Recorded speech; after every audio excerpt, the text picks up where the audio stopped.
여러분, 최근 뉴스에서 보셨나요? 부산의 한 62세 남성이 갑작스러운 심장질환으로 병원비 수천만 원이 들면서 평생 모은 은퇴 자금이 한 달 만에 바닥났다는 이야기를요. 그는 평생 성실하고 착하게만 살았지만 세상은 그 착함을 지켜주지 않았습니다. 요즘 이런 소식이 낯설지 않죠? 건강은 하루아침에 무너지고 경제적 부담은 생각보다 훨씬 빠르게 다가옵니다. 특히 50대, 60대라면 이 이야기가 남의 일 같지 않을 겁니다. 몸은 예전 같지 않고 돈은 줄어드는데 세상은 점점 더 냉정해지고 있으니까요. 혹시 이런 생각 해보신 적 있나요? 나는 평생 착하게 살았는데 이렇게 사는 게 정말 현명한 걸까? 세상은 착함만으로는 버틸 수 없고 지나친 똑똑함은 오히려 시기의 대상이 됩니다. 그래서 오늘은 우리가 반드시 알아야 할 어리석어 보이는 지혜, 그리고 현명하게 살아남는 방법을 깊이 이야기하려고 합니다. 지금 이 영상을 끝까지 보지 못한다면 당신의 노후는 여전히 같은 불안 속에 머물 수 있습니다. 하지만 단 한 가지 깨달음만 얻어도 앞으로의 인생은 완전히 달라질 수 있습니다. 본격적인 영상 시작 전에 구독과 좋아요는 영상 제작에 정말로 큰 힘이 됩니다. 또한 오늘의 영상에는 위의 말씀 드린 내용과 관련된 대한민국에서 일어나고 있는 비참한 사례 한 가지와 그와 반대되는 사례를 소개해 드리겠습니다. 여러분들이 다 들어보시고 어느 쪽이 내가 원하는 노후의 인생인지 생각해 보시는 시간이 되시기 바라겠습니다. 서울 강북구에서 살던 64세 이종혁 씨는 평생을 건설 현장에서 일하며 가족을 위해 살았습니다. 새벽 5시에 일어나 저녁 늦게 들어오는 생활을 30년 넘게 이어왔고 은퇴 후에는 아내와 함께 조용히 살아갈 날만 기다렸습니다. 그가 모은 전 재산은 노후를 위해 차곡차곡 쌓아둔 5,500만 원의 퇴직금과 월 110만 원의 국민연금이 전부였습니다. 우리 이 정도면 평범하게는 살겠지 하며 안도했던 그에게 생각지도 못한 일이 벌어진 건 은퇴한 지 불과 석 달 만이었습니다. 겨울이 끝나갈 무렵 그는 갑자기 심한 가슴 통증으로 쓰러졌습니다. 구급차가 도착했을 때 이미 땀으로 온몸이 젖어 있었고 급성 심근경색이라는 진단이 내려졌습니다. 수술은 성공했지만 문제는 병원비였습니다. 중환자실 일주일, 시술비, 약값, 재활치료비가 한꺼번에 덮쳐왔습니다. 퇴원할 때 손에 쥔 건 치료비 명세서 한 장이었는데 금액은 4,800만 원. 평생 모아둔 돈이 단 한 번의 수술로 거의 사라진 순간이었습니다. 아내는 병원 로비에서 멍하니 앉아 있었고 이 씨는 휠체어에 앉은 채 이제 우리 어떻게 살아야 하지? 라는 말만 반복했습니다. 문제는 여기서 끝나지 않았습니다. 수술 후유증으로 인해 예전처럼 몸을 움직일 수 없게 되면서 그는 더 이상 아르바이트조차 할 수 없었습니다. 국민연금 110만 원으로는 약값과 병원 진료비, 관리비를 감당하기도 벅찼습니다. 병원에서는 재활치료를 계속해야 한다고 했지만 한 달에 최소 80만 원이 드는 치료비를 감당할 방법이 없었습니다. 결국 그는 재활을 포기했고 집 안에서만 움직이며 하루하루를 버텼습니다. 계단을 오르내리는 것조차 힘들어지자 아내는 혼자 장을 보고 무거운 짐을 들고 올라오면서 매일 눈물을 흘렸습니다. 이 씨는 은퇴 전까지만 해도 우리 세대는 그래도 조금은 나을 거야라는 생각을 했습니다. 하지만 현실은 냉정했습니다. 병원에서 만난 또 다른 환자는 요즘은 아픈 게 죄라고 했습니다. 그 말이 가슴을 깊게 파고들었습니다.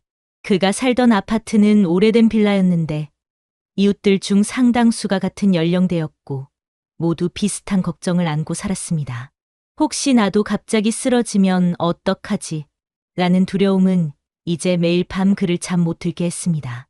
아내는 밤마다 인터넷을 뒤지며 지원금을 찾아봤지만 현실에서 받을 수 있는 건 한 달 10만 원 남짓한 기초의료비 지원이 전부였습니다. 친구들도 하나둘 연락을 끊었습니다. 병원비 이야기가 나올까 부담스러워서였을까요? 아니면 각자 사정이 더 힘들어서였을까요? 한때 술 한 잔 기울이며 은퇴하면 여행 가자고 말하던 친구들은 이제 서로를 피했습니다. 병원에서 나온 후 몇 달, 이 씨의 집은 웃음소리가 사라졌습니다. 텔레비전에서 들려오는 뉴스는 더 큰 불안을 줬습니다. 50대, 60대 의료비 폭탄. 은퇴 자금 한순간에 사라진다. 병원비 때문에 노후가 무너진다. 이 씨는 리모컨을 내려놓고 한참을 가만히 앉아 있었습니다. 그 뉴스 속 주인공이 바로 자신 같았기 때문입니다. 2025년 대한민국의 현실은 그에게 잔인할 정도로 선명했습니다. 물가는 오르고 병원비는 더 높아지고 정부 지원은 여전히 한정적이었습니다. 아내는 우리 앞으로 어떻게 해야 해? 라는 질문을 하루에도 몇 번씩 했습니다. 대답할 수 없다는 사실이 이 씨를 더 무너뜨렸습니다. 그가 남긴 건 은퇴를 준비하며 쌓아온 돈의 흔적조차 없는 빈 통장과 하루하루를 두려움 속에서 살아가는 아내의 눈물이었습니다. 이제 그의 유일한 소원은 단순했습니다. 내가 다시 아프지 않기를, 그리고 내 아내가 혼자가 되지 않기를. 그 소원마저도 현실에서는 사치처럼 느껴졌습니다. 그의 이야기는 한 사람의 불운한 사건으로 끝나지 않습니다. 이 씨가 마주한 건 2025년 한국의 냉혹한 노후 현실이었고, 같은 두려움을 안고 사는 수많은 이웃의 얼굴이었습니다. 퇴직 후 병원비 한 장에 무너지는 삶, 평생의 착함과 성실함이 아무 힘을 발휘하지 못하는 순간, 그 안에서 그는 매일 스스로에게 묻습니다. 나는 정말 현명하게 살아온 걸까? 앞으로 남은 시간은 어떻게 버텨야 할까? 그리고 대답은 여전히 오지 않습니다. 여러분 어떠시나요? 위의 사례는 정말 비참하고 서글픈 인생 아닌가요? 하지만 지금부터 소개해드리는 사례는 정반대의 선택으로 행복한 노후를 보내고 있는 분을 소개해드리겠습니다. 경기도 남양주에 사는 61세 김영수 씨는 젊은 시절부터 단 하나의 원칙을 가지고 살았습니다. 언젠가는 몸이 나를 배신한다. 건설 회사에서 오랫동안 일하며 그는 수없이 많은 동료들이 은퇴 직전 혹은 직후 건강 문제로 무너지는 모습을 봤습니다. 그 장면들이 그의 가슴에 깊이 새겨졌죠. 그래서 30 후반부터 그는 무조건적으로 노후 준비를 생활의 중심에 두었습니다. 사람들은 그를 보고 너무 조심스럽다, 너무 아껴서 사는 거 아니냐고 했지만 그는 알았습니다. 인생은 준비된 사람에게만 두 번째 기회를 준다는 것을. 김 씨의 월급은 많지 않았습니다. 하지만 그는 작은 것부터 바꿨습니다. 매달 일정 금액을 의료 비상금으로 따로 모으고 건강보험과 별도로 장기 요양보험과 실손보험을 꼼꼼히 준비했습니다. 주변 친구들이 해외여행을 다닐 때 그는 가족과 가까운 곳으로만 여행하며 비용을 절약했습니다. 대신 건강에는 돈을 아끼지 않았습니다. 매년 정기검진을 빠뜨리지 않았고 체중과 혈압을 철저히 관리했습니다. 무엇보다도 그는 내가 아프면 가족까지 무너진다는 사실을 늘 기억했습니다. 은퇴를 5년 앞두고 그는 또 하나의 선택을 했습니다. 오래 살던 도심 아파트를 정리하고 의료 인프라가 잘 갖춰진 지역의 작은 전원주택으로 이사한 것입니다. 아내는 처음에 반대했습니다. 이 나이에 이사라니 힘들어. 하지만 그는 확신이 있었습니다. 의료비와 생활비를 동시에 관리할 수 있는 구조를 만들어야 한다는 생각이었죠. 이사 후 그는 퇴직금을 건드리지 않고도 월 생활비를 절반 이상 줄일 수 있었습니다. 그리고 그 차액을 건강 예비비와 장기 요양 준비금으로 계속 쌓았습니다. 은퇴 후 첫 해, 그는 뜻밖의 소식을 들었습니다. 정기검진에서 초기 심장 이상 신호가 발견된 겁니다. 다행히도 조기 발견 덕분에 큰 수술 없이 약물 치료와 간단한 시술로 마무리할 수 있었습니다. 병원 의사는 말했습니다. 이 단계에서 발견된 건 거의 기적에 가깝습니다. 대부분은 쓰러지고 나서야 알게 되거든요. 김 씨는 그날 집에 돌아와 조용히 눈물을 흘렸습니다. 자신이 평생 준비해온 이유가 바로 이 순간이었다는 걸 깨달았기 때문이죠. 김 씨의 준비는 여기서 끝이 아니었습니다. 그는 은퇴 직후부터 돈을 버는 노후가 아니라 돈을 지키는 노후에 집중했습니다. 퇴직금을 무리한 투자에 쓰지 않고 안정적인 연금 상품과 생활비를 분리해 관리했습니다. 친구들이 고수익을 내세운 투자 이야기를 할 때 그는 미소만 지었습니다. 나는 잃지 않는 게 목표야. 그의 이 말은 주변에서는 지나치게 소극적으로 보였지만 시간이 지나며 모두가 그 의미를 이해하게 됐습니다. 2025년 현재 김 씨의 삶은 여유롭습니다. 매달 나오는 연금과 관리된 예비비 덕분에 생활은 안정적이고 가장 큰 리스크였던 의료비는 이미 시스템 안에서 대비가 되어 있습니다. 무엇보다 중요한 건 그의 마음가짐입니다. 그는 매일 아침 산책을 하며 스스로에게 묻습니다. 오늘도 준비된 삶을 살고 있는가? 그 질문은 더 이상 두려움이 아닌 감사로 이어집니다. 준비 덕분에 불안을 대신할 수 있었고, 불안을 줄이니 삶의 질이 달라졌습니다. 아내와의 관계도 달라졌습니다. 경제적 걱정이 줄어드니 대화의 주제가 달라졌습니다. 과거에 그는 혹시 우리도 아프면 어떡하지? 라는 걱정을 입 밖으로 내지 못했지만 지금은 아내와 함께 건강한 식단을 챙기며 웃을 수 있습니다. 손주가 놀러와도 혹시 돈이 부족하면 어쩌지?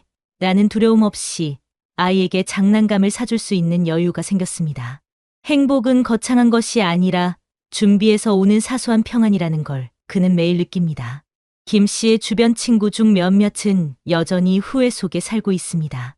무리한 투자로 퇴직금을 잃은 친구, 건강검진을 미루다 큰 병을 발견한 친구.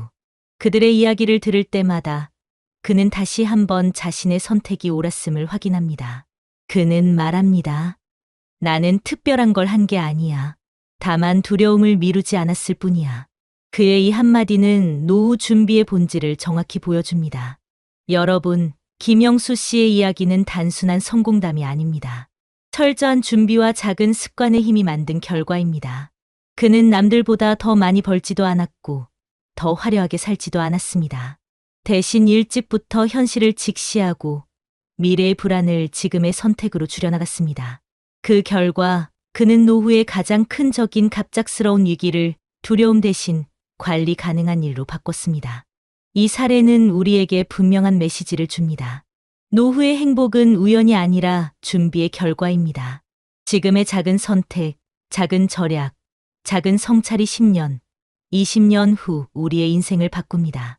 김영수 씨처럼 준비된 사람만이 진짜 평온한 노후를 맞이할 수 있습니다. 그리고 그 준비는 지금 이 순간, 바로 여기에서 시작됩니다. 최근 국내 여러 조사에서는 은퇴 후 의료비와 생활비로 인한 노후 파산 위험이 빠르게 증가하고 있다는 사실이 반복적으로 드러나고 있습니다. 통계청이 발표한 자료에 따르면 60대 이후 가구의 평균 의료비 지출은 20대의 5배를 넘어서며 전체 가계 지출 중 가장 급격하게 증가하는 항목이 바로 예상치 못한 의료비입니다. 특히 급성 질환으로 인한 입원 환자의 절반 이상이 은퇴 직후인 50대 후반에서 60대 초반에 집중되어 있다는 보고가 있습니다. 경제협력개발기구 OECD가 발표한 자료를 보면 한국은 노후 의료비 중 본인 부담 비율이 회원국 평균의 2배 이상에 달하며 갑작스러운 수술이나 장기 치료가 필요한 경우 단기간에 노후 자산이 절반 가까이 소진되는 경우가 흔하다고 지적합니다. 해외의 한 장기 노후 연구에서도 은퇴 후 첫 10년 동안 갑작스러운 건강 문제를 겪은 가정의 40% 이상이 계획했던 생활 수준을 유지하지 못하고 급격한 생활비 절감을 경험했다고 기록하고 있습니다. 전문가들은 이러한 현상이 단순히 개인의 준비 부족이 아니라 구조적인 문제와도 맞물려 있다고 말합니다.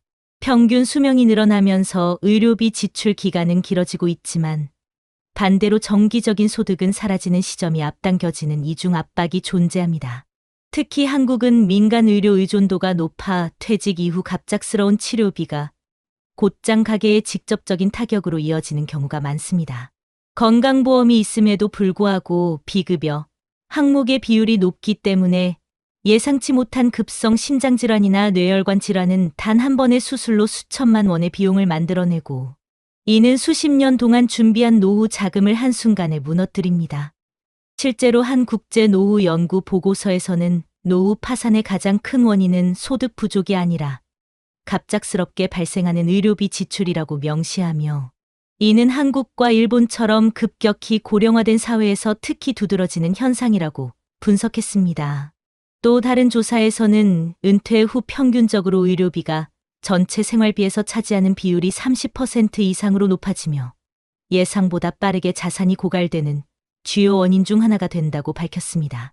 특히 배우자 중 한 명이 장기 치료나 재활이 필요한 경우 남은 가족 구성원의 생활비와 돌봄 비용까지 겹쳐 부담은 눈덩이처럼 불어나게 됩니다. 이러한 현실을 반영하듯 해외 전문가들은 노후의 가장 큰 리스크는 투자 실패나 소비가 아니라 통제 불가능한 건강 변수라고 경고합니다. 실제로 미국의 은퇴 연구소 자료에서도 은퇴 후 첫 10년 동안 의료비 지출이 전체 노후 자산의 40% 이상을 차지하는 경우가 흔하며 준비가 되어 있지 않은 가정일수록 이 시점에서 자산이 급격히 소진된다고 보고하고 있습니다. 한국의 상황은 이보다 더 심각할 수 있다는 분석도 있습니다. 왜냐하면 소득 대비 의료비 부담이 OECD 평균보다 높고 동시에 연금 수급액은 상대적으로 낮아 의료비로 인한 타격을 상쇄할 여력이 부족하기 때문입니다. 이런 수치는 단순한 숫자가 아니라 바로 우리 주변의 이야기입니다. 최근 사례에서도 은퇴 후 몇 달 만에 평생 모은 돈을 잃고 불안 속에서 사는 사람들이 늘어나고 있으며 그 대부분이 한 번의 급성 질환과 치료비로 인해 무너집니다. 전문가들은 입을 모아 말합니다. 은퇴 후의 삶은 돈을 모으는 것에서 끝나지 않는다. 갑작스러운 의료비라는 변수까지 대비한 사람만이 평온한 노후를 보낼 수 있다. 지금 우리가 직면한 현실은 준비가 되어 있지 않은 사람에게 잔인할 정도로 빠르게 다가오고 있습니다. 이 통계와 연구들이 말하는 건 단 하나입니다. 은퇴 후의 행복은 우연이 아니라 철저한 대비의 결과라는 사실입니다.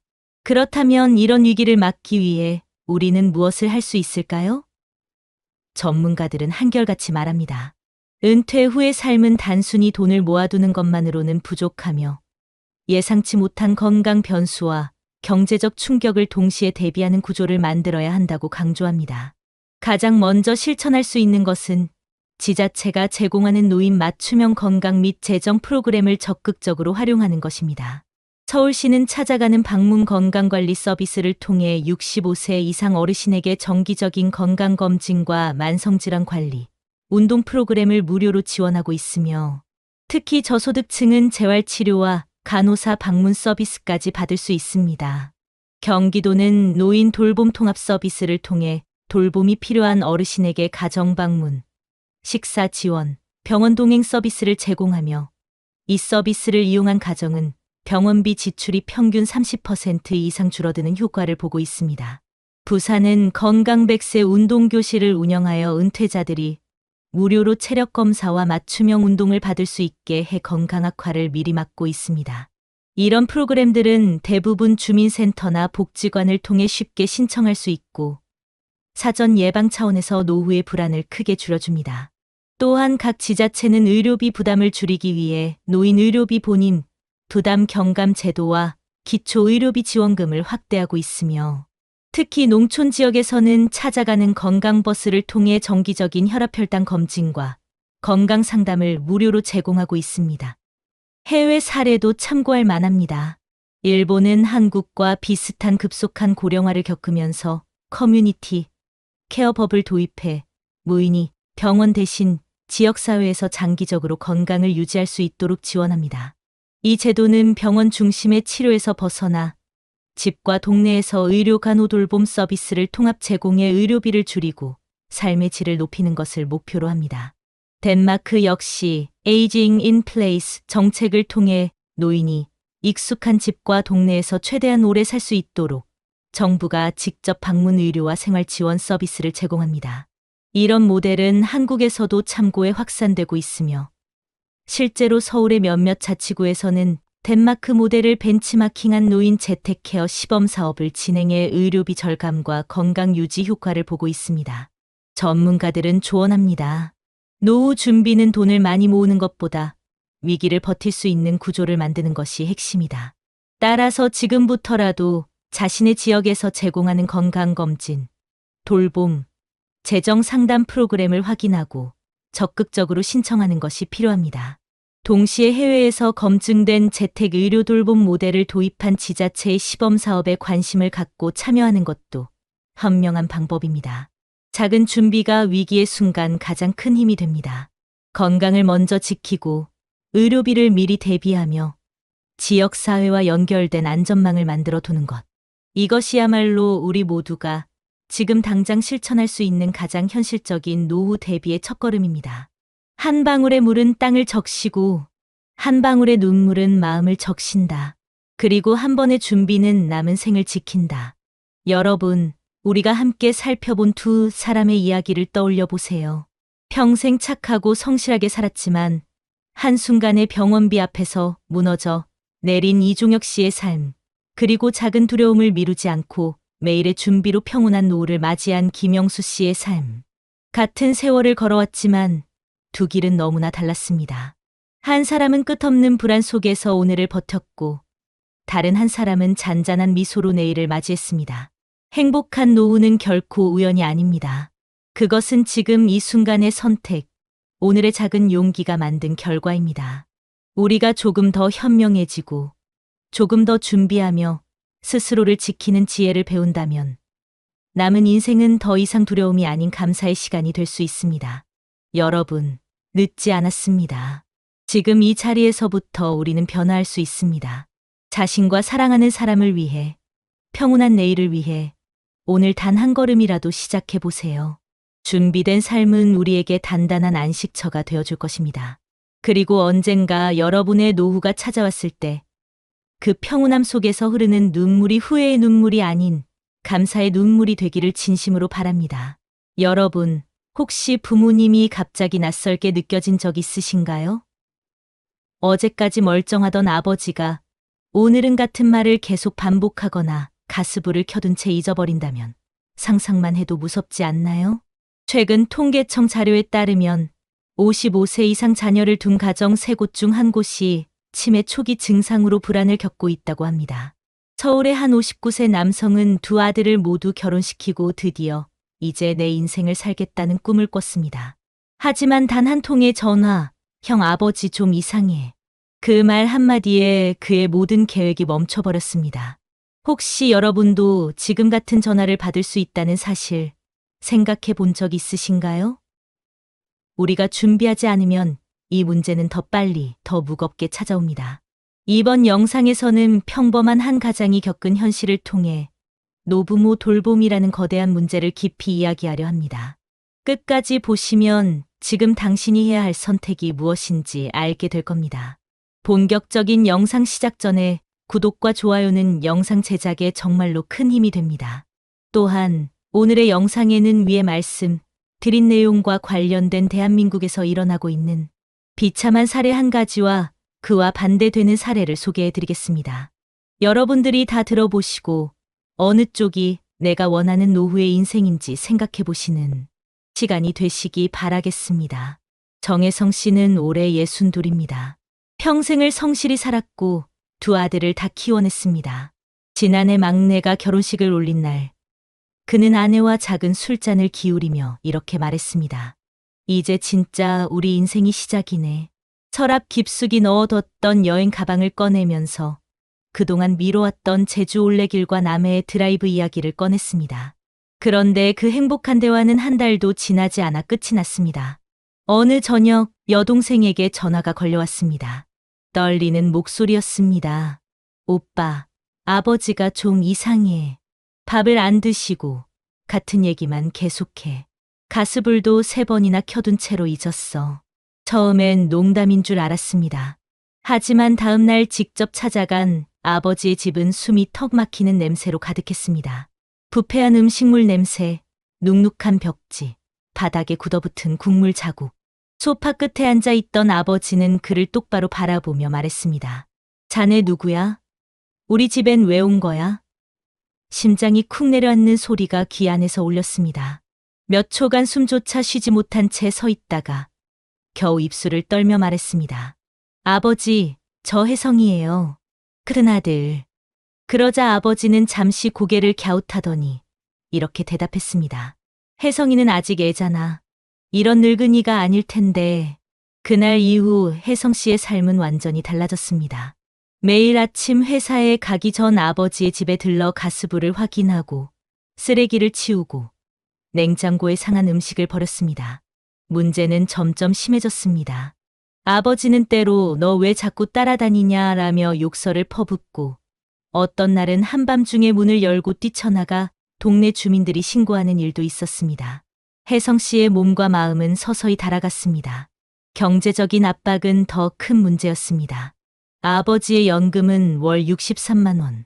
기초연금과 합쳐도 생계비를 감당하기엔 턱없이 부족했습니다. 게다가 치매 초기 진단 이후 약값과 검사비, 간병용품까지 매달 100만 원 이상이 추가로 들었습니다. 본인의 월급으로도 빠듯했는데 올해 초 회사에서 구조조정 소식이 들려왔습니다. 30년 다닌 회사에서 임금 피크제 대상자라는 이유로 사실상 반강제 퇴직을 요구받았습니다. 이제 겨우 쉰내신 그에게 새로운 일자리를 찾는 일은 생각보다 훨씬 절망적이었습니다. 이력서를 내도 답이 오지 않았고 하루 아르바이트를 전전하며 겨우 유지하는 생활. 육체적 피로도 무섭게 찾아왔습니다. 하루 5시간도 못 자는 날이 이어졌고 어깨와 허리는 늘 굳어 있었습니다. 더 무서운 건 거울을 볼 때마다 아버지의 얼굴이 겹쳐 보인다는 거였습니다. 눈 밑의 검은 그림자, 메마른 입술, 무표정한 얼굴.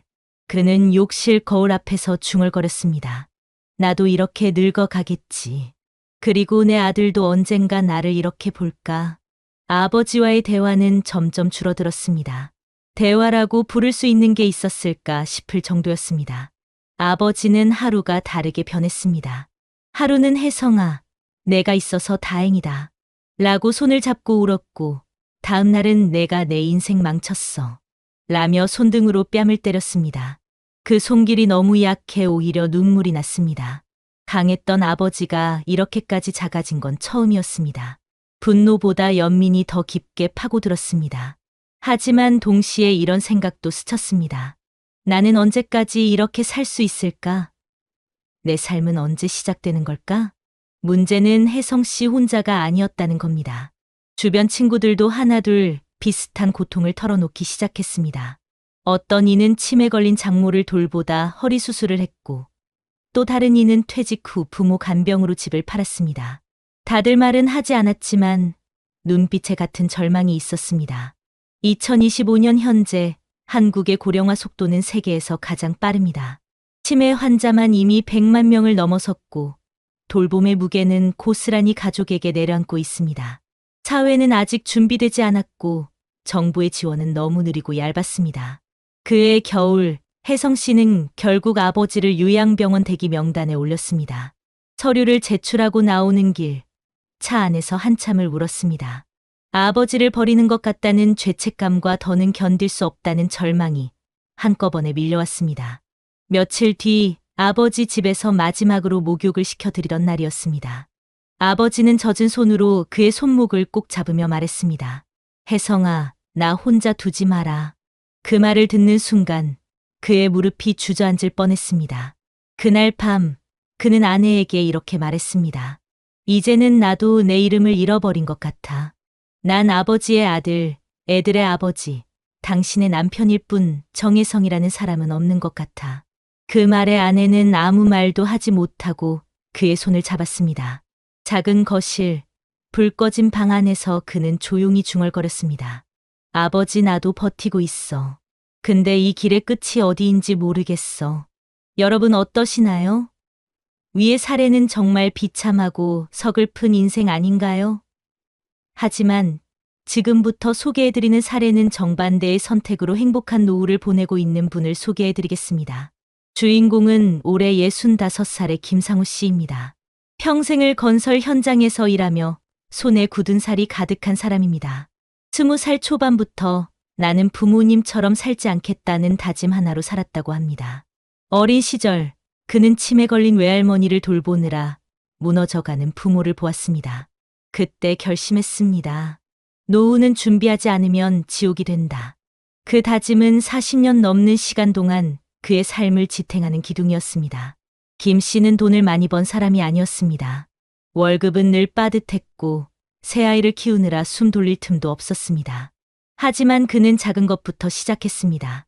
30살이 되던 해 매달 10만 원씩 적금을 들었습니다. 동료들은 그 돈으로 소고기나 사 먹어라라고 놀렸지만 그는 단 한 번도 그 적금을 깨지 않았습니다. 40이 넘어서부터는 소액 개인연금과 장기요양보험을 동시에 가입했습니다. 당시 주변 사람들은 보험료가 아깝다며 고개를 저었지만 그는 한마디로 대답했습니다. 나중에 후회하는 건 그때 웃으면서 낼 수 있는 돈을 아꼈을 때야. 아이들을 결혼시키고 50살이 넘자 그는 또 다른 준비를 시작했습니다.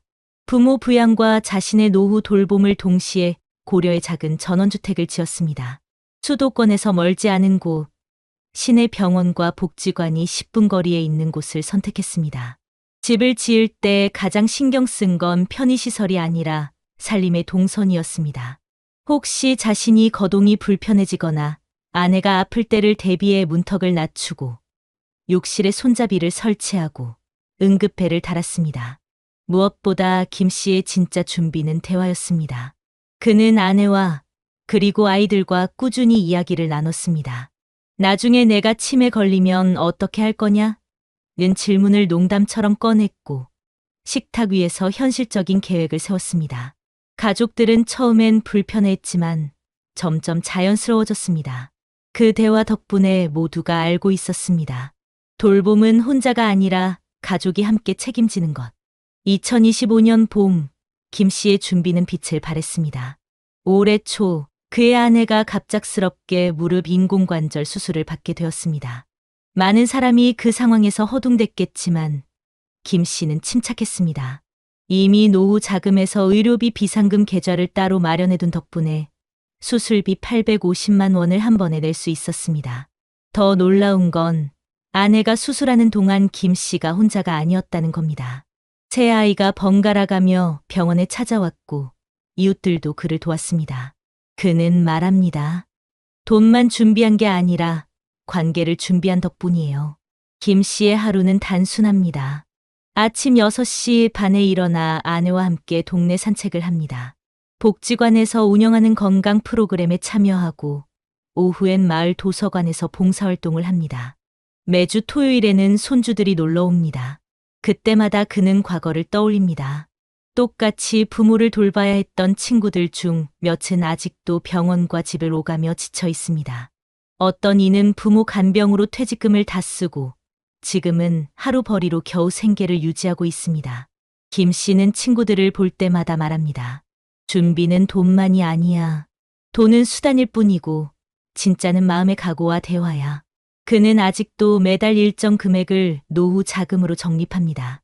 그리고 정기적으로 지역 치매 안심센터를 찾아 상담을 받고 혹시 모를 상황에 대비해 요양병원 네트워크를 직접 발로 뛰며 확인합니다. 그는 말합니다. 혹시 내가 내일 치매 판정을 받아도 내 아이들이 울지 않게 하고 싶어요. 그게 내 준비의 목표입니다. 무엇보다 김 씨의 선택이 특별한 이유는 균형이었습니다. 그는 자신만을 위한 준비를 하지 않았습니다. 부모를 위한 돌봄, 아이들에게 짐을 남기지 않기 위한 계획, 그리고 아내와의 마지막 시간을 지키기 위한 대비. 그 모든 게 얇고 긴 실처럼 이어져 그의 노후를 단단하게 만들고 있었습니다. 최근 통계에 따르면 2025년 현재 대한민국 60대의 절반 이상이 노후 준비가 부족하다고 답했습니다. 그 안에서 김 씨 같은 사례는 희귀합니다. 하지만 그는 특별한 부자가 아니었습니다. 그저 미리 생각하고 작게라도 시작했을 뿐이었습니다. 어느 날 저녁 아내가 말했습니다. 당신은 참 신기한 사람이야. 우리 인생이 불안하지 않은 건 다 당신 덕분이야. 그 말에 김 씨는 잠시 눈을 감고 대답했습니다. 아니야. 우리 둘이 같이 만든 거야. 작은 전원주택 거실에는 저녁 볕이 부드럽게 들어왔고 손주들이 남기고 간 장난감이 뒹굴고 있었습니다. 그는 그 장면을 바라보며 속으로 중얼거렸습니다. 내가 준비한 건 결국 사랑이었구나. 2025년 현재 대한민국은 빠르게 고령화가 진행되고 있습니다. 통계청의 자료에 따르면 전체 인구 중 65세 이상 노인의 비율은 이미 20%를 넘어섰고 2030년이면 25%에 도달할 것으로 예상됩니다. 특히 치매 환자 수는 매년 급격히 증가하고 있습니다. 보건복지부가 발표한 2024년 치매 현황 자료에 따르면 전국적으로 등록된 치매 환자 수는 110만 명을 넘어섰으며 그중 절반 이상이 가족의 집에서 직접 돌봄을 받고 있습니다. 이 숫자 뒤에는 혜성 씨와 같은 수많은 가족의 고통이 숨어 있습니다. 더 큰 문제는 치매의 돌봄 비용입니다. 한국보건사회연구원 보고서에서는 치매 환자 한 명을 돌보는 데 드는 평균 연간 비용이 약 2,800만 원이라고 밝혔습니다. 이는 단순한 의료비만이 아니라 간병인 고용, 생활보조 장비, 약값, 그리고 가족 구성원이 이를 포기하면서 발생하는 간접 비용을 모두 합친 수치입니다. 특히 50대 후반 60대 초반의 자녀가 가장 큰 부담을 지고 있는 것으로 나타났습니다. 경제활동의 정점에서 부모 부양으로 인해 노동 시간을 줄이거나 직장을 그만두는 경우가 많아 이른바 돌봄 은퇴라는 신조어까지 등장했습니다.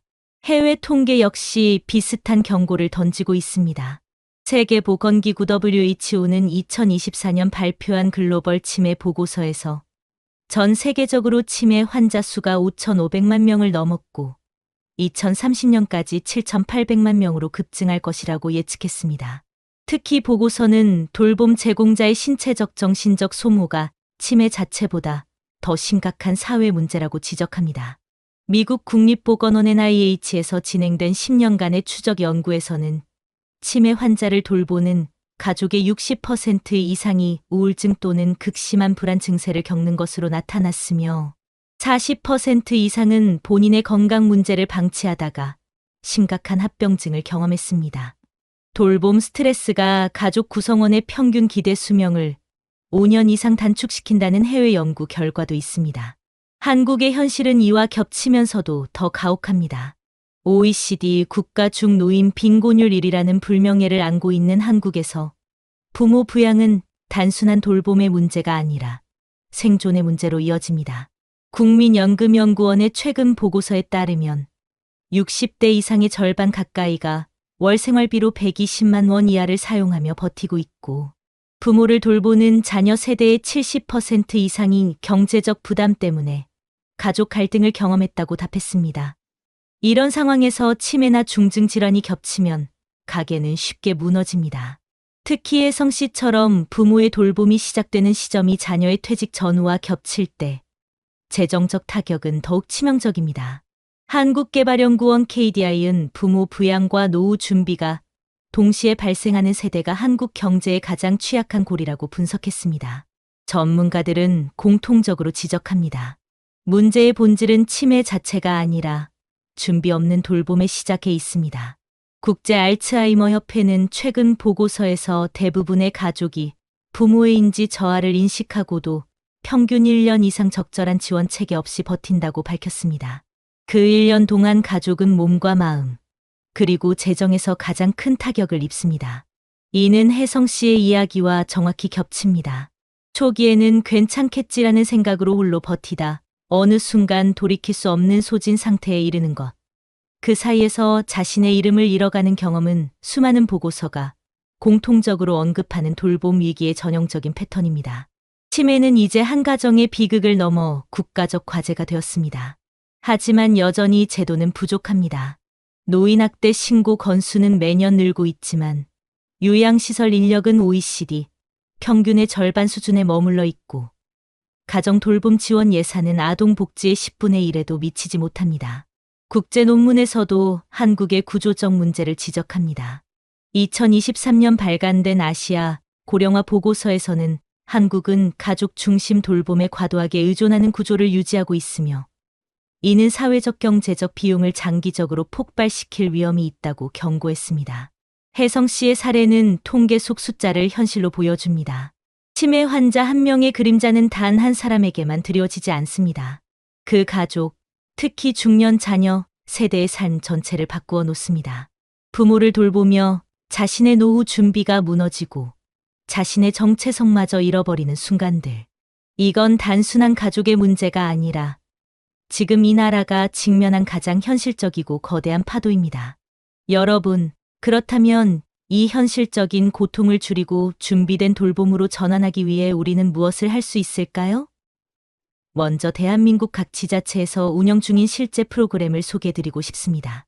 현재 중앙정부와 지방자치단체는 지역사회 통합 돌봄 커뮤니티 케어이라는 이름으로 2025년까지 어르신이 살던 집에서 건강한 노후를 보내도록 여러 가지 서비스를 제공하고 있습니다.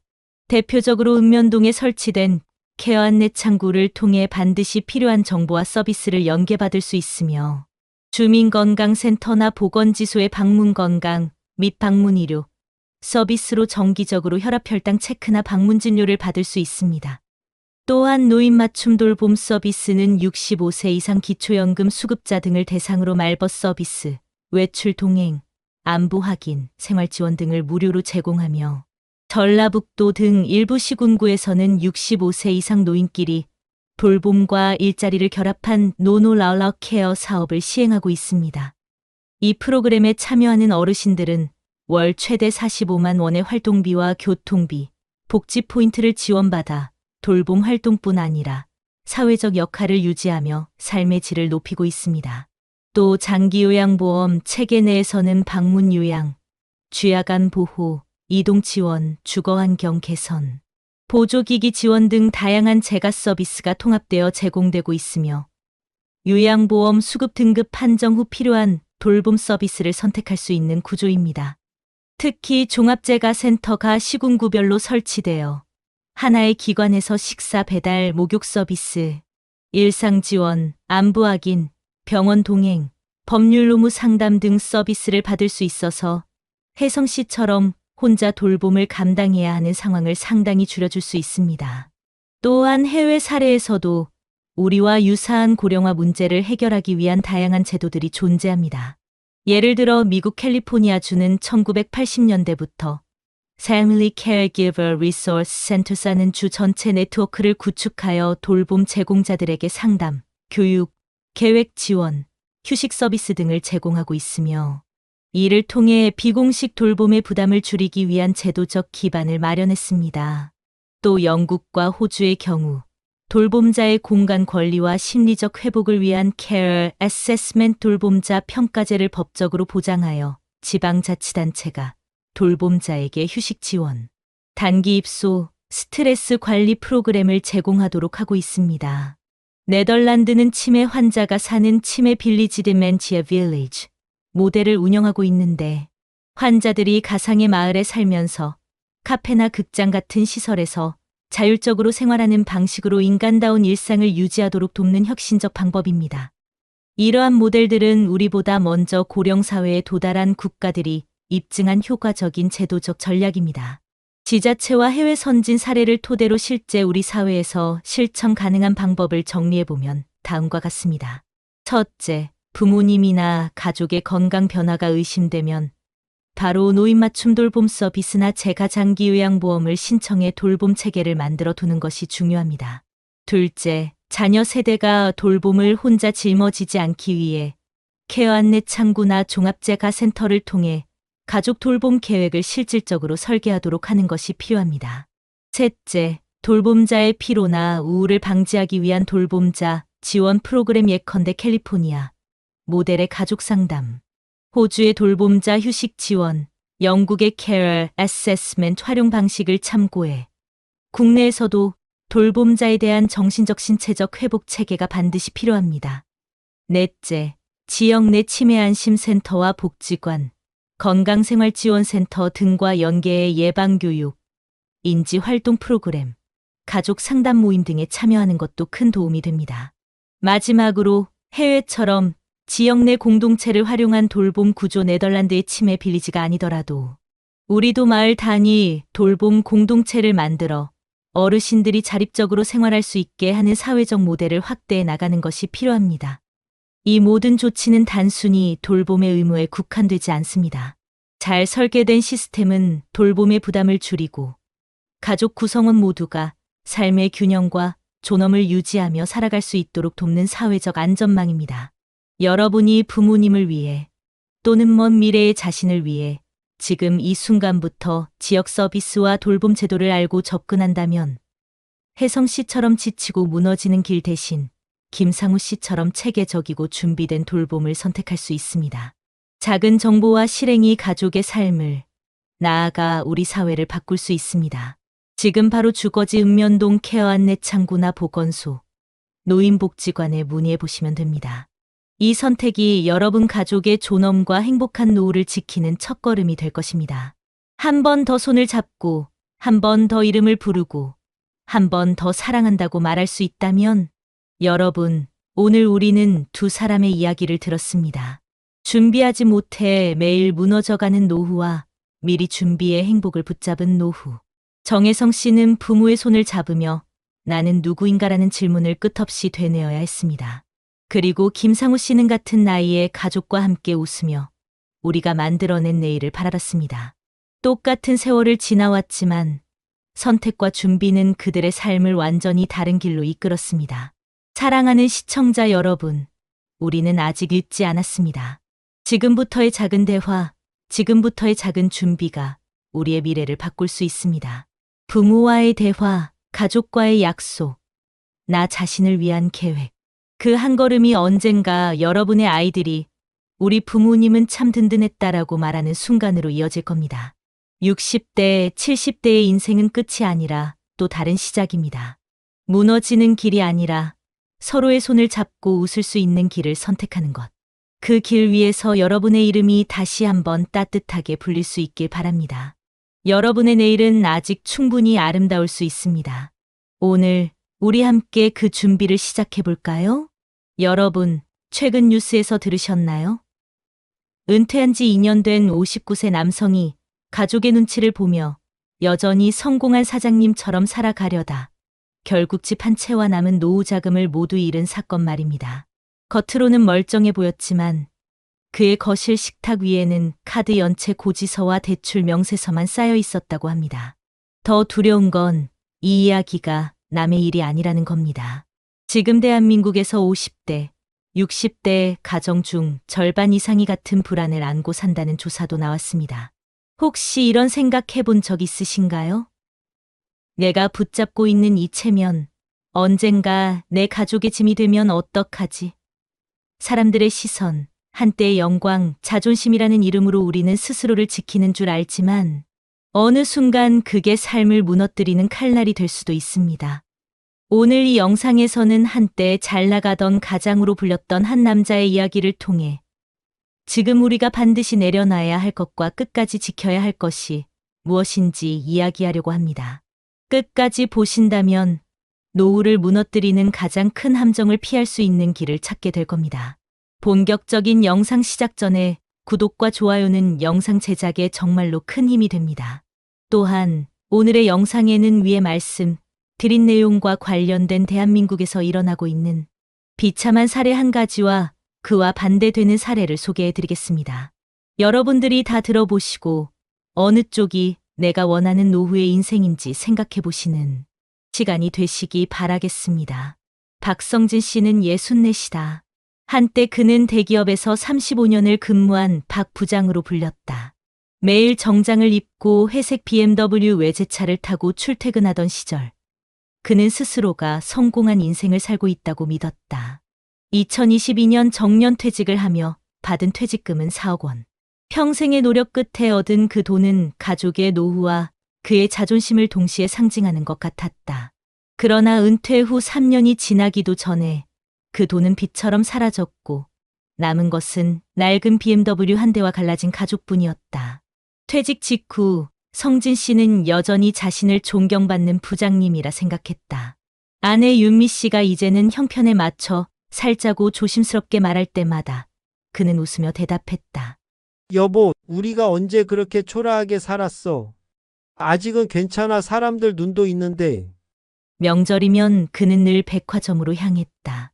부모님, 처가, 친척 선물을 준비하며 통장을 열 때마다 손끝이 떨렸지만 그는 스스로를 위로했다. 사람은 겉이 반이야. 체면이 무너지면 다 무너져. 2023년 설날 윤미 씨가 계산서를 내려놓으며 물었다. 당신, 우리 통장 잔액 진짜 확인해봤어? 알아, 걱정 마. 아직 충분해. 그 대답은 현실을 가린 자존심이었다. 문제는 은퇴 두 번째 해부터 시작됐다. 그는 남은 돈 일부로 작은 와인 바를 열었다. 회사 후배들, 거래처 사람들만 와도 손님. 걱정은 안 해도 돼. 하지만 2024년 경기 침체와 고금리는 그를 기다려주지 않았다. 반년도 되지 않아 매장은 문을 닫았다. 남은 건 수억 원의 대출과 쌓여가는 이자 고지서였다. 어느 날 밤 윤미 씨가 식탁에 고지서를 놓으며 조용히 말했다. 성진 씨, 이제 BMW 팔자. 지금이라도 팔면 빚 조금은 막을 수 있어. 그는 커피잔을 내려놓으며 낮은 목소리로 답했다. 차 팔면 사람들이 다 알 거 아니여. 박 부장이 망했다고. 난 그 꼴 못 봐. 윤미 씨는 아무 말도 하지 못했다. 체면이라는 단어가 집안을 짓누르고 있었다. 2025년 봄, 통장 잔액은 두 자릿수로 떨어졌다. 그날 밤, 고등학생 딸 은서가 방에서 나와 말했다. 아빠, 나 이번 달까지만 학원 다닐게. 엄마 힘든 거 다 보여. 정진 씨는 대답하지 못했다. 은서가 방으로 들어간 후 윤미 씨가 조용히 말했다. 체면으로는 애 미래 못 지켜. 그는 그 말을 삼키듯 듣고만 있었다. 하지만 다음 날도 그는 BMW 키를 손에 쥐었다. 어느 토요일 저녁, 대기업 시절 후배들에게서 연락이 왔다. 부장님, 오랜만에 뵙고 싶습니다. 그 한마디에 그는 다시 박 부장으로 돌아간 기분이었다. 모임 날, 그는 낡은 BMW를 닦고 달인 셔츠를 입었다. 윤미 씨가 물었다. 오늘 어디서 만난다고 했지? 강남 호텔 뷔페 후배들이 잡았다네. 우리 지금 그런 상황 아니잖아. 없어 보이면 안 돼 난. 그래도 부장이었어. 호텔의 밝은 조명 아래 후배들은 그를 여전히 부장님이라 불렀다. 예전엔 전설이셨죠. 하루 매출 억대 찍던 시절 기억나세요? 그 말에 그의 눈빛이 빛났다. 웃음소리, 잠 부딪히는 소리, 그리고 긁히는 카드 소리. 집으로 돌아온 밤, 윤미 씨는 카드 명세서를 보고 손을 떨었다. 이번 달 카드값 500이 넘었어. 그녀의 목소리는 낮았지만 그보다 무거운 침묵이 집안을 덮었다. 정진 씨는 말없이 BMW 키를 쥔 손을 내려다 봤다. 몇 달 뒤 대출 이자는 돌려막을 수도 없게 되었다. 은행에서 담보 압류 절차 착수라는 서류가 날아왔다. 윤미 씨는 이삿짐 상자를 접으며 말했다. 이 집은 이제 우리 집 아니야. 그리고 난 더 이상 당신 체면 때문에 살고 싶지 않아. 그녀의 목소리엔 눈물 대신 단단한 결심이 있었다. 정진 씨는 낡은 BMW 옆에서 중얼거렸다. 차라도 지키면 사람들이 덜 불쌍하게 보겠지. 그러나 그 말은 누구에게도 닿지 않았다. 집은 비었고 가족은 흩어졌다. 남은 건 체면을 위해 끝까지 붙잡은 외제차 한 대와 무너진 그의 노후뿐이었다. 여러분 어떠시나요? 위의 사례는 정말 비참하고 서글픈 인생 아닌가요? 하지만 지금부터 소개해드리는 사례는 정반대의 선택으로 행복한 노후를 보내고 있는 분을 소개해드리겠습니다. 주인공은 올해 62인 김태수 씨입니다. 그는 30년 넘게 한 중견 전자부품 회사에서 근무했고 퇴직할 때 손에 쥔 돈은 퇴직금 3억 2천만 원과 부부가 평생 모은 8천만 원의 저축이 전부였습니다. 많은 사람이 퇴직 후 창업을 고민할 때 태수 씨에게도 주변에서 숱한 제안이 쏟아졌습니다. 지금은 카페가 대세라던데 내 인맥이면 무슨 가게든 할 수 있지 않겠어. 하지만 그는 한 가지 원칙을 세웠습니다. 은퇴 후에는 체면보다 생존이 먼저다. 잃은 돈은 다시 벌 수 있어도 무너진 노후는 다시 못 세운다. 퇴직 후 첫 해, 그는 20년 가까이 몰고 다닌 외제차를 중고로 팔았다. 주변에서 아깝다는 말을 했지만 그는 웃으며 대답했다. 지금 필요한 건 차가 아니라 현금 흐름이에요. 이 차를 유지하려면 세금, 보험료, 유지비만 해도 한 해에 700만 원이 넘어요. 그 돈이면 1년 생활비의 절반을 커버할 수 있죠. 아내 이정희 씨와의 첫 대화도 인상적이었다. 퇴직금이 들어오자마자 부부는 식탁 위에 전 재산을 놓고 이렇게 말했습니다. 우리 이제부터는 숨김없이 돈 얘기하자. 이 돈은 우리 둘의 남은 삶을 지탱하는 기둥이야. 그날 두 사람은 3억 원을 세 개의 통장으로 나눴습니다.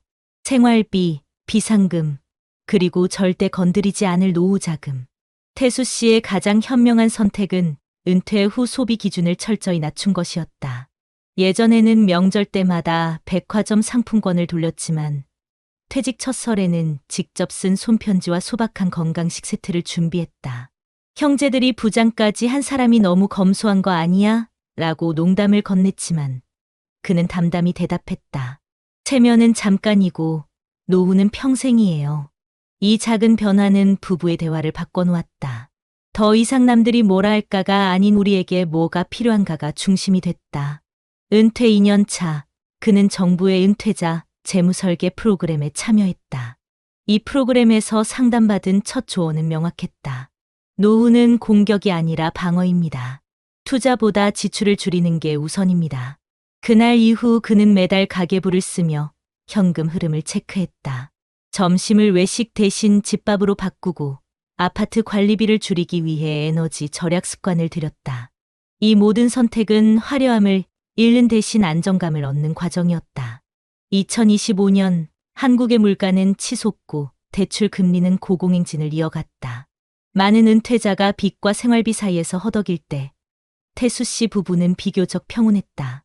매달 국민연금 180만 원과 소득형 전환연금에서 나오는 90만 원으로 생활을 유지했고 비상금은 거의 손대지 않았다. 무엇보다 중요한 건 가족의 관계가 무너지지 않았다는 것이었다. 딸 소연 씨가 이렇게 말했다. 아빠, 우리 집은 왜 이렇게 편안해? 친구들 집은 요즘 돈 문제로 분위기가 항상 싸늘하다던데. 그 말에 태수 씨는 조용히 웃으며 대답했다. 돈보다 무서운 건 불안이야. 우리는 불안부터 막은 거야. 태수 씨의 노후는 화려하지 않다. 낡은 아파트, 중고차 한 대, 검소한 생활. 그러나 그는 매일 아침 커피를 내리며 이렇게 생각한다. 나는 지금 내가 지킬 수 있는 걸 지키고 있다. 무엇보다 인상적인 장면은 지난 겨울이었다. 부부는 오래된 전기장판 위에서 나란히 앉아 따뜻한 차를 마셨다. 윤미 씨가 말했다. 당신, 부장 때보다 지금 표정이 더 편안해 보여. 그는 고개를 끄덕이며 대답했다. 이제야 알겠어. 진짜 체면은 남이 아니라 우리를 지키는 거였어. 태수 씨는 은퇴 후에도 한 번도 큰 돈을 벌지 않았다. 대신 무너지지 않는 삶을 선택했다. 그 결과 그는 지금도 가족과 웃으며 밥을 먹고 작은 여행을 꿈꾸며 살고 있다. 그의 노후는 화려하진 않지만 단단하다. 그리고 무엇보다 행복하다. 대한민국의 현실은 박성진 씨의 사례가 결코 특별하지 않다는 것을 보여줍니다. 최근 조사에 따르면 은퇴 후 5년 이내에 퇴직금을 모두 소진하는 가구는 전체의 절반을 넘어섰고 특히 60대 가구 중 40% 이상이 퇴직 후 3년 안에 대출을 이용해 생활비를 충당한 경험이 있다고 답했습니다. 이러한 수치는 단순히 소비 습관의 문제가 아니라 구조적인 위험을 드러냅니다. 물가 상승률은 2025년 들어 다시 오름세를 보이며 생활 필수품 가격은 2년 전 대비 평균 18% 이상 상승했습니다. 같은 기간 동안 고정 수입 역할을 하는 국민연금은 실질 구매력에서 평균 12% 하락한 것으로 나타났습니다. 해외에서도 비슷한 경향이 관찰되는데 경제협력개발기구 OECD의 최근 보고서는 은퇴 후 초기 3년 동안 재정 계획을 세우지 않은 가구가 세운 가구보다 파산 위험이 3배 높다는 점을 지적합니다.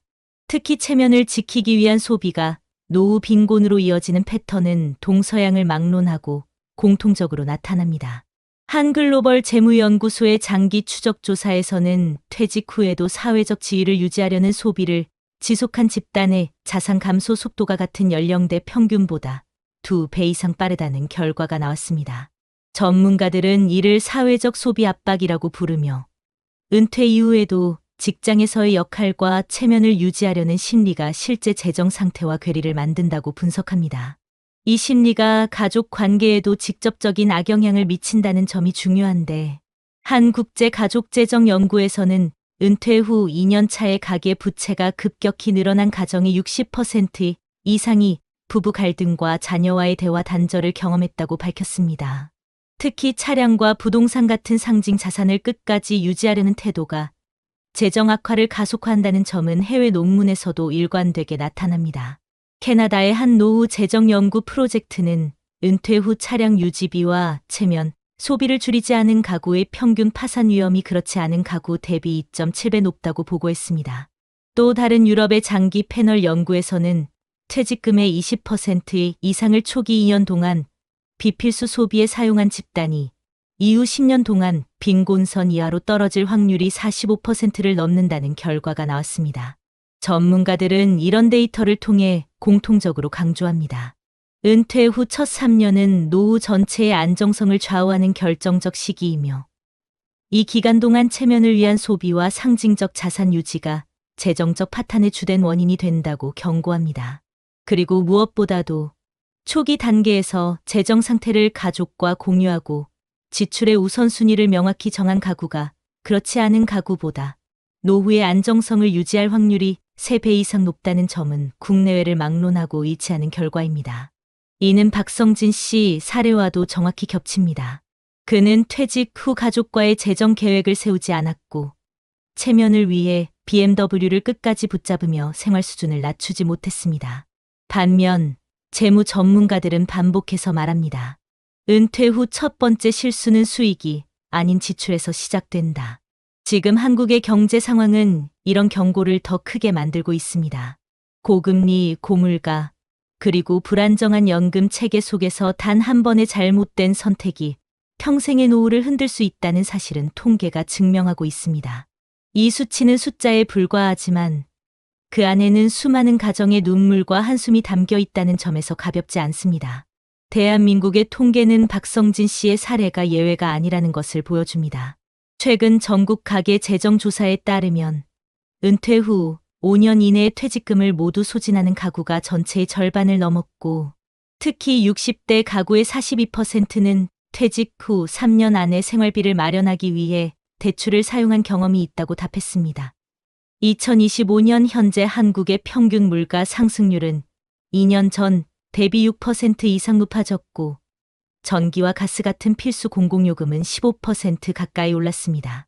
같은 기간 국민연금 수령액의 실질 구매력은 평균 10% 이상 감소했습니다. 이런 상황에서 고정 수입 없이 체면을 위한 소비를 유지하는 것은 곧 재정 악화를 의미합니다. 경제협력개발기구가 발표한 은퇴 후 재정 보고서에서도 비슷한 결과가 나타납니다. 은퇴 초기 3년 동안 재정 계획을 세우지 않은 가구는 계획을 세운 가구보다 파산 위험이 3배 이상 높았습니다. 특히 퇴직 후 사회적 지위를 유지하려는 소비를 지속한 집단은 자산 감소 속도가 같은 연령대 평균의 2배에 달했습니다. 해외 장기 패널 연구에서도 비슷한 데이터가 있습니다. 유럽에서 진행된 10년 추적 조사에서는 퇴직 후 첫 2년 동안 퇴직금의 20% 이상을 체면과 상징적 소비에 사용한 가구가 이후 빈곤선 이하로 떨어질 확률이 45%를 넘었습니다. 또 다른 연구에서는 차량 유지비와 명품 소비처럼 외부의 시선을 의식한 지출을 줄이지 않은 은퇴 가구가 그렇지 않은 가구에 비해 파산 위험이 2.5배 이상 높다고 분석했습니다. 특히 차량은 상징적인 자산으로 분류되는데 캐나다의 한 노후 재정 프로젝트에서는 은퇴 후 고정 수입이 없는 상황에서 외제차를 유지한 가구의 70%가 5년 이내에 재정적 어려움을 겪었다는 보고서를 발표했습니다. 이러한 통계는 단순한 숫자 이상의 의미를 가집니다. 연구자들은 공통적으로 지적합니다.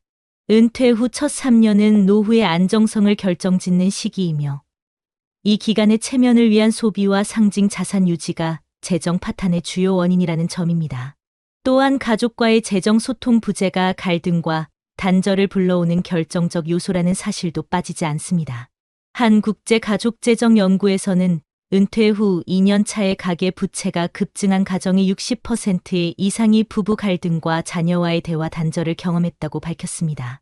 박성진 씨의 사례는 이 수치를 그대로 보여줍니다. 그는 퇴직 후 가족과 재정 계획을 공유하지 않았고 낡은 BMW를 끝까지 붙잡으며 생활 수준을 낮추지 못했습니다. 결국 체면이라는 이름의 소비가 빚을 만들고 그 빚이 가족을 갈라놓았습니다. 반대로 해외 통계는 반대의 길도 명확히 보여줍니다.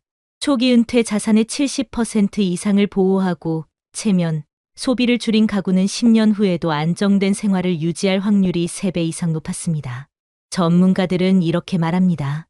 은퇴 후 가장 큰 적은 돈이 아니라 잘못된 선택이다. 특히 사회적 시선을 의식한 소비는 노후를 가장 빠르게 무너뜨린다. 지금 한국의 경제 환경은 이 경고를 더욱 현실적으로 만듭니다. 고금리, 물가 상승, 연금의 한계 속에서 단 한 번의 잘못된 판단이 평생의 노후를 뒤흔드는 시대. 그 무게를 통계가 보여주고 있습니다. 이 숫자는 박성진 씨 한 사람의 이야기가 아니라 우리 모두의 미래를 향한 거울이 되고 있습니다. 체면은 빛나도 사랑은 더 깊어야 한다.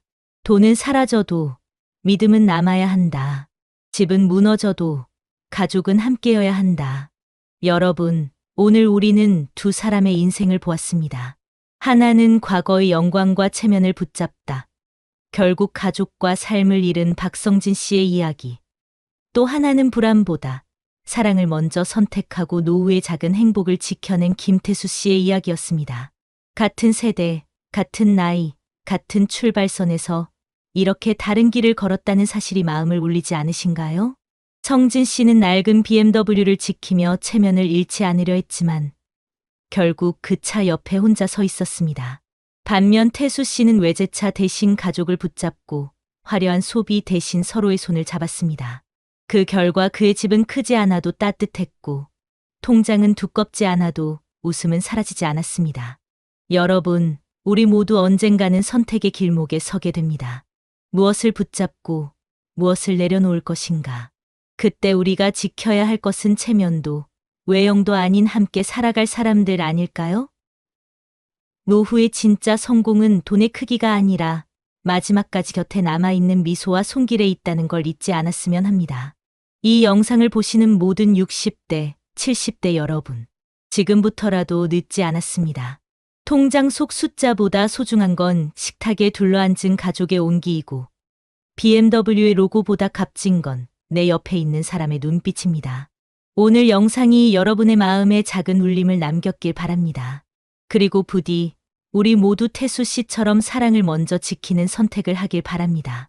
그렇게 할 때 우리는 비로소 체면이 아니라 삶을, 두려움이 아니라 행복을, 잃어가는 것이 아니라 남겨가는 노후를 만들 수 있을 겁니다. 여러분, 혹시 이런 생각해 보신 적 있으신가요? 난 분명 절약하면서 사는데 왜 통장은 항상 텅 비어 있을까? 최근 뉴스에서 보셨나요? 통계청 조사에 따르면 60대 이상 가구의 절반 가까이가 매달 적자 생활을 하고 있다고 합니다. 그런데 놀라운 건 이분들 대부분이 큰돈 쓴 기억이 없다고 말한다는 겁니다. 대체 돈은 어디로 사라지는 걸까요? 부산에 사는 62세 김영자 씨는 매달 생활비를 아껴 쓰는데도 한 달이 끝나면 통장이 바닥났습니다. 손주 생일에 작은 선물, 친구 돌잔치에 낸 축의금, 하루 한 잔의 커피. 이 정도는 괜찮겠지 했던 그 소비들이 모여 어느새 노후를 흔드는 구멍이 되어 있었죠.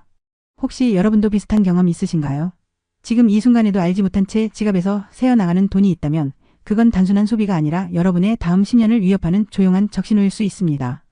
오늘 이 영상을 끝까지 보시면 단 하나의 선택만으로도 노후의 불안을 막을 수 있는 방법을 반드시 찾으실 겁니다. 본격적인 영상 시작 전에 구독과 좋아요는 영상 제작에 정말로 큰 힘이 됩니다.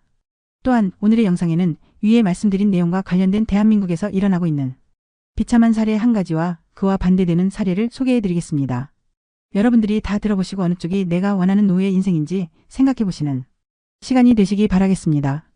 서울 강동구의 오래된 아파트 단지 67세 윤상우 씨는 매달 초 통장을 열어볼 때마다 가슴이 철렁 내려앉는다.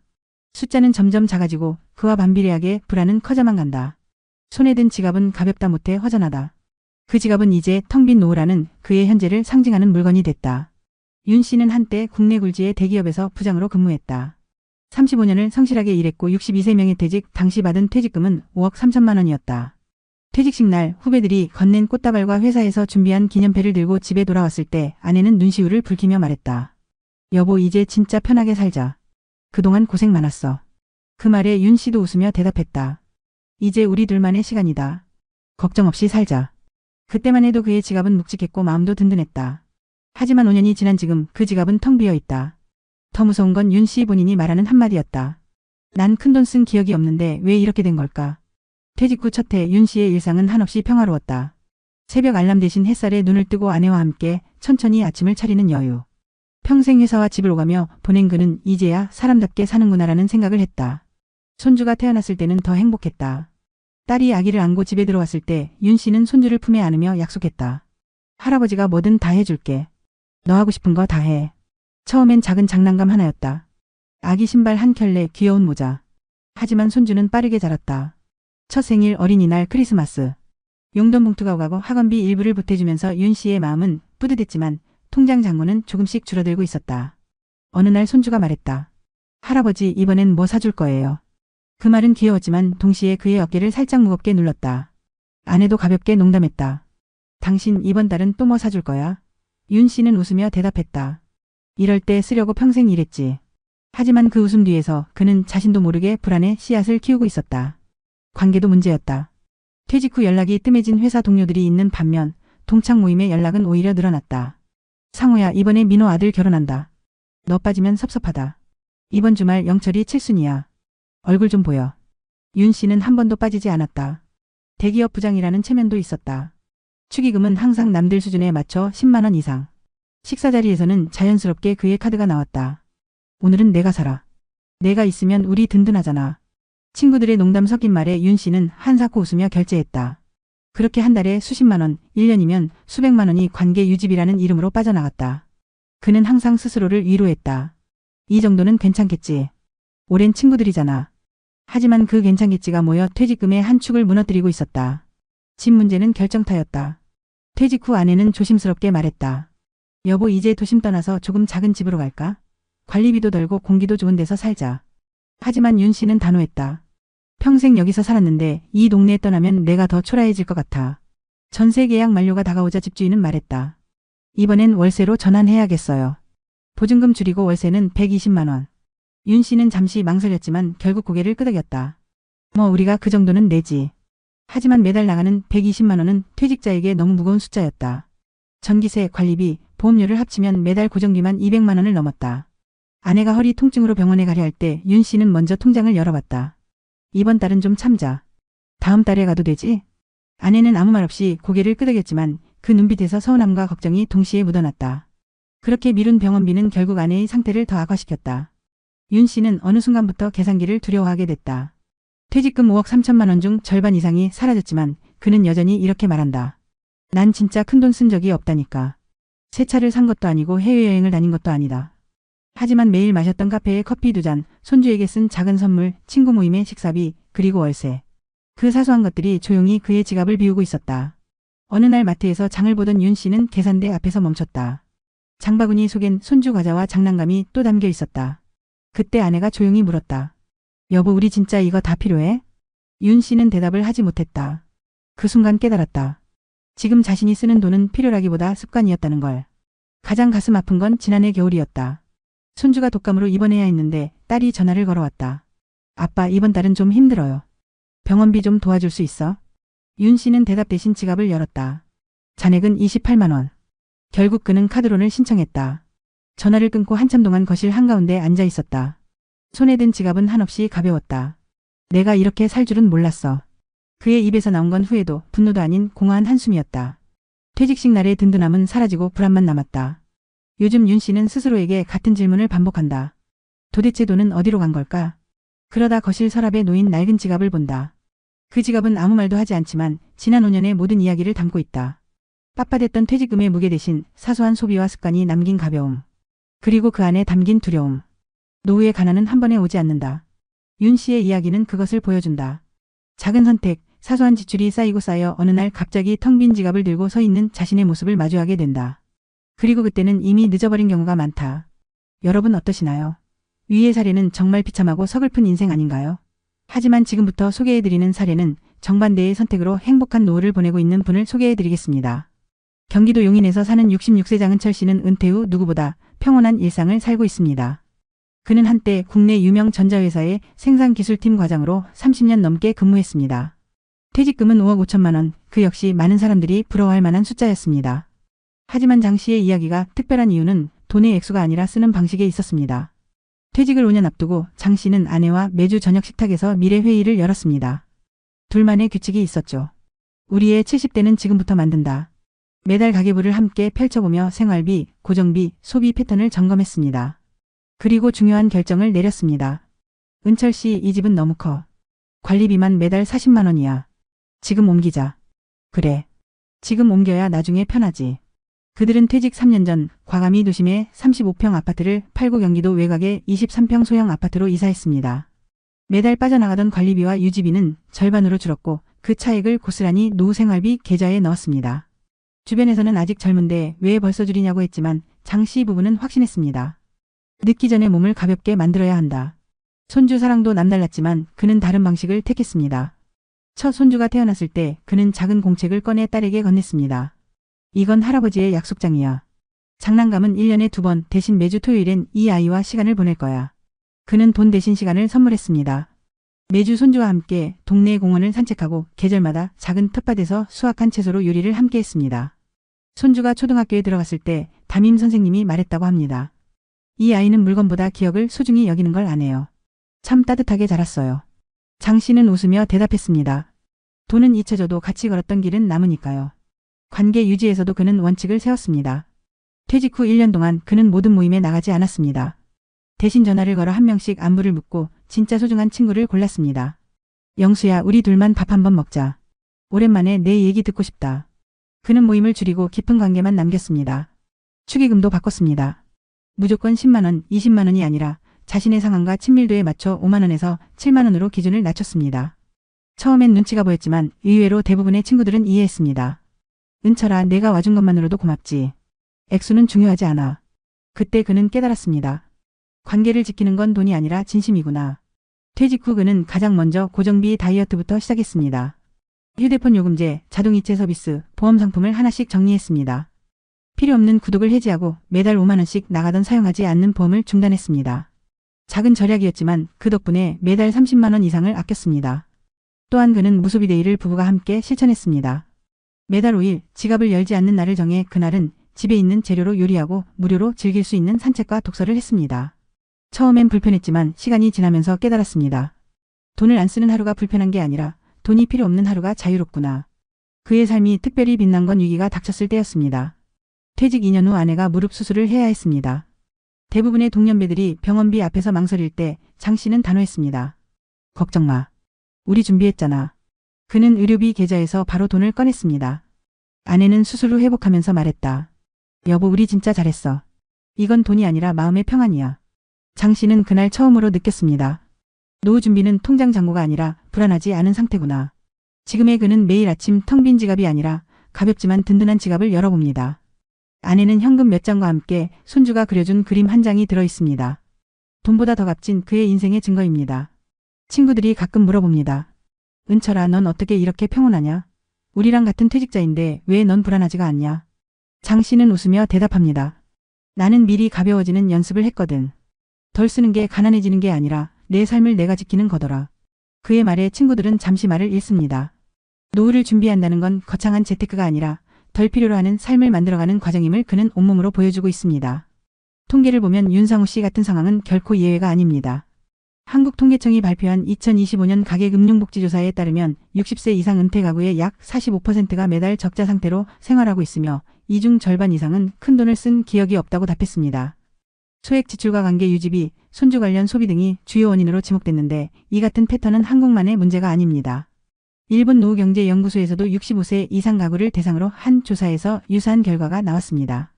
조사에 참여한 노인 중 48%는 월 평균 소비의 절반 이상이 사소한 지출에서 발생한다고 답했고 특히 손주와의 관계 유지, 사회적 체면을 위한 모임 비용이 가장 높은 비율을 차지했습니다. 미국 노년학 연구소에서 발표한 보고서 역시 은퇴 후 가계 파탄의 주요 원인을 예측 불가능한 소액의 누적 소비로 꼽았습니다. 흥미로운 건 이러한 소비가 대부분 합리적인 이유를 동반한다는 점입니다. 가족의 행복 관계 유지, 사소한 기쁨을 위한 선택들이 시간이 지나면서 거대한 재정 부담으로 바뀌는 것이죠. 또한 해외 연구들은 고정비의 부담이 노후 파탄의 핵심 요인이라는 점을 강조합니다. 영국 노후경제재단의 자료에 따르면 은퇴 후에도 도심 고가의 주택을 유지한 가구가 10년 내에 재정 위기를 겪을 확률은 주거비를 30% 이상 줄인 가구보다 3배 이상 높았습니다. 한국 역시 같은 패턴을 보입니다.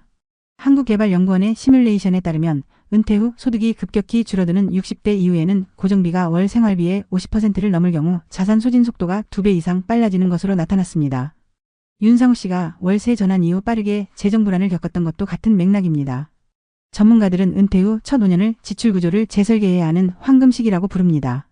이 시기에 주거비와 생활비 구조를 손보지 않으면 이후에 소비 패턴이 고착돼 회복이 어려워진다는 겁니다. 심리적 요인 역시 간과할 수 없습니다. 캐나다 브리티시 컬럼비아 노년연구센터에서 진행한 실험은 매우 흥미로운 결과를 보여줍니다. 하루 평균 대화 시간이 15분 이하인 노년층은 그렇지 않은 집단에 비해 감정형 소비를 할 확률이 2.7배 높았습니다. 외로움과 고립감이 사소한 소비를 반복하게 만든다는 거죠. 한국보건사회연구원 자료에서도 혼자 사는 65세 이상 가구의 비필수 소비 비율이 부부가 함께 사는 가구보다 평균 1.8배 높게 나타났습니다. 이는 윤상호 씨가 손주 선물과 모임 비용에 의존하며 작은 기쁨을 소비로 채우려 했던 상황과 맞닿아 있습니다. 전문가들은 이런 소비를 감정값 소비라고 부르며 돈의 흐름을 따라가기보다 마음의 공백을 먼저 살펴야 한다고 조언합니다. 해외 연금경제학회 보고서에 따르면 은퇴 후 자산을 유지하는 가장 큰 차이는 지출의 자각에 있습니다. 조사 결과 은퇴 후 10년간 재정 안정성을 유지한 가구는 공통적으로 소득 대비 소비 비율을 매달 점검하고 특히 작은 지출에 대한 기록과 분석을 습관화한 것으로 나타났습니다. 반대로 재정 위기를 겪은 가구의 70%는 지출의 절반 이상이 기억나지 않는다고 답했습니다. 이는 윤상호 씨가 말한 큰돈 쓴 기억이 없다는 말과 정확히 겹칩니다. 전문가들은 이렇게 조언합니다. 노후의 가난은 거대한 실패가 아니라 작은 무의식의 누적이다. 더불어 은퇴 후 재정 계획을 세우지 않은 가구의 평균 자산 소진 속도는 계획을 세운 가구보다 2.3배 빠르다는 조사도 있습니다. 일본 금융청이 발표한 자료에 따르면 퇴직 전 5년부터 가계 점검과 소비 재설계를 시작한 부부는 은퇴 후 15년이 지나도 생활자금이 안정적으로 유지될 확률이 78%에 달했습니다. 반대로 아무런 계획 없이 퇴직한 가구는 10년 이내 자산의 60% 이상을 소진할 가능성이 높다고 밝혔습니다. 이는 윤상호 씨처럼 지금은 괜찮겠지라는 안일함이 얼마나 큰 대가로 돌아오는지 보여주는 수치입니다. 결국 전문가들이 공통적으로 강조하는 건 단순합니다. 은퇴 후 재정 안정은 수익이 아니라 지출 관리에서 시작되고 그 지출 관리의 핵심은 큰돈이 아닌 작은 소비를 인식하는 데 있다는 것. 해외 보고서에서는 이를 인비저벌 드라이브 AIM 보이지 않는 누수라고 부릅니다. 윤상호 씨의 사례는 그 개념을 그대로 증명합니다. 퇴직금 5억이 사라진 이유는 한 번의 실패가 아니라 매일같이 열렸던 작은 지갑이었으니까요. 해외 연구들은 말합니다. 노후의 안전망은 수입이 아니라 소비를 의식하는 습관에서 시작된다. 이 단순한 사실이 우리의 다음 10년을 지키는 가장 강력한 조언이 될 겁니다. 그렇다면 이런 상황을 막기 위해 우리는 무엇을 할 수 있을까요? 전문가들은 한 목소리로 말합니다. 은퇴 후의 재정 관리는 거대한 절약이 아니라 작은 구조의 재설계에서 시작된다. 한국의 여러 지자체들은 이미 이를 돕기 위한 다양한 프로그램을 운영하고 있습니다. 서울시의 노후재무설계 지원 서비스는 만 60세 이상 시민을 대상으로 무료 재무 상담을 제공하며 실제 가계부 분석과 지출 점검을 통해 생활비 구조를 재조정할 수 있도록 돕고 있습니다. 경기도는 시니어 생활경제학교를 운영해 은퇴자들에게 실질적인 금융교육과 절약 실습을 제공합니다. 여기서는 카드 명세서를 색칠하는 방식으로 소비 패턴을 파악하고 자동이체 점검을 통해 숨은 고정비를 찾아내는 훈련을 진행합니다. 부산광역시의 어르신 자산관리 컨설팅은 특히 월세 전환 가구나 고정비 부담이 높은 가구를 대상으로 맞춤형 절감 계획을 세워주며 실제로 참가자의 70% 이상이 6개월 이내 생활비를 평균 25% 절감한 것으로 나타났습니다. 해외에서도 비슷한 흐름이 있습니다. 일본은 65세 이상 가구의 소득 대비 지출 비율을 안정화하기 위해 노년 가계 점검법을 도입했습니다.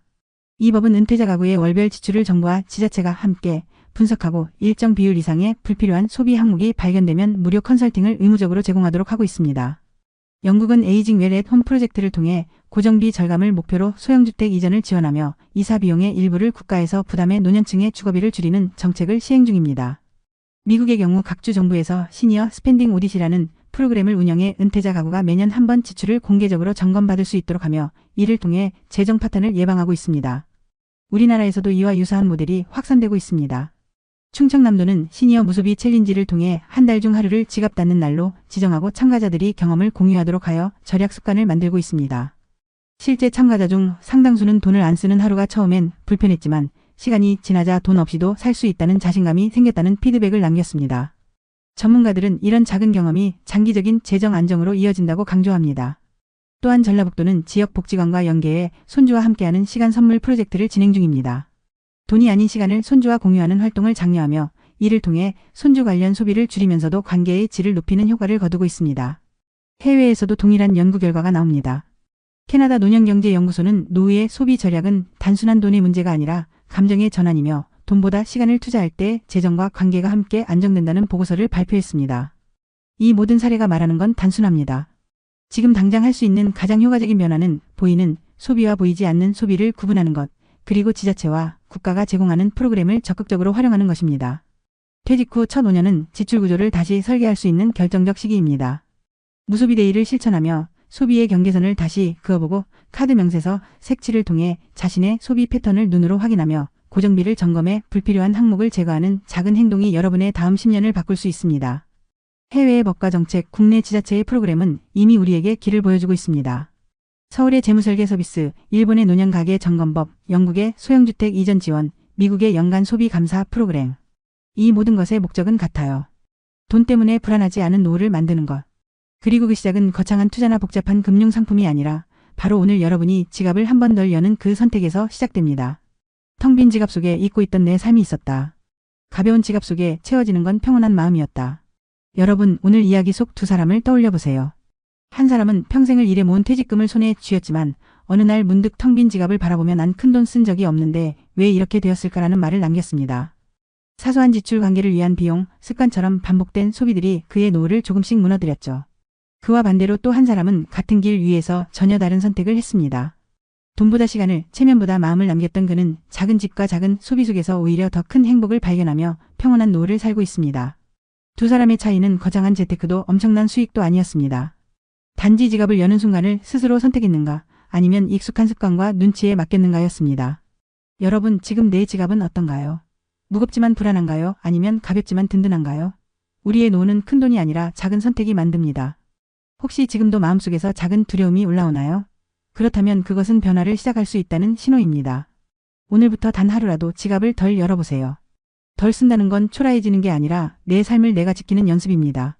우리가 해야 할 건 돈을 움켜쥐는 것이 아니라 돈 때문에 불안하지 않은 하루를 만드는 겁니다. 여러분, 행복한 노후는 멀리 있지 않습니다. 오늘의 작은 결심, 오늘의 작은 절약이 여러분의 다음 10년을 바꿉니다. 사랑하는 가족과 함께 웃을 수 있는 노후, 돈이 아닌 마음으로 채워진 평온한 날들.